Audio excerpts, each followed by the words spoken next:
देखो बात यह है, एक वक्त था महंगाई के ऊपर ना, महंगाई के ऊपर लोग बाजारों में निकलते थे, चीखो पुकार करते थे, हुक्मरानों के सामने रोते थे। तब हुक्मरान सुनते थे, अब भी निकले हुए कोई नहीं सुनता। मैं छोटी सी एक बात, 1 मिनट में बात खत्म करता हूँ। हमारी ना किताब है नफ़तुल अरब, उसमें एक वाक़या लिखा हुआ है। एक गुलाम था, उसका एक आका था। वो जो आका था वो खुद मैदे की रोटी खाता था, और जो गुलाम था उसको आटे की देता था। जो बेचना हुआ आटा ना, उसकी वो रोटी खिलाता था। उसने उसे कहा मुझे बेच दो, उसने उसे बेच दिया। वो जब दूसरे गुलाम आका के पास गया तो वो क्या करता था कि जो बूसी रोटी है ना, बासी रोटी खाता था, और इसको रोटी नहीं खिलाता था। उसने उसे भी कहा। वो तीसरे के पास गया तो वो खुद नहीं रोटी खाता। उसने कहा कि मेरे लिए भी कमा के तुमने लाना है, कि वो आप खुद भी खाओ मुझे भी खिलाओ। खुद भी खाओ और मुझे भी खिलाओ। और क्या उसने किया कि उसका सर मंडवा के जो दिया था ना, तो वो जो ताकचे में हम रखते थे, रात के वक्त उसके सर के ऊपर रख देता था और सुबह तक वो जलता रहता था।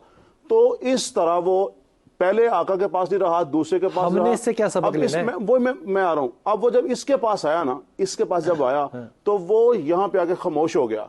तो वो जो गुलाम फरोश था उसने कहा यार पहले आपने कहा था मुझे फरोख्त कर दो, दूसरे कहा फरोख्त कर दो, तीसरे ने कहा अब क्यों नहीं। तो उसने एक जुमला कहा, उसने ये जुमला कहा कि मुझे डर है कहीं जिस अब आका के पास में जाऊं, कहीं अब वो जो दिया मेरी आंखों को दिया ना बना, यहां बत्ती ना लगा दे।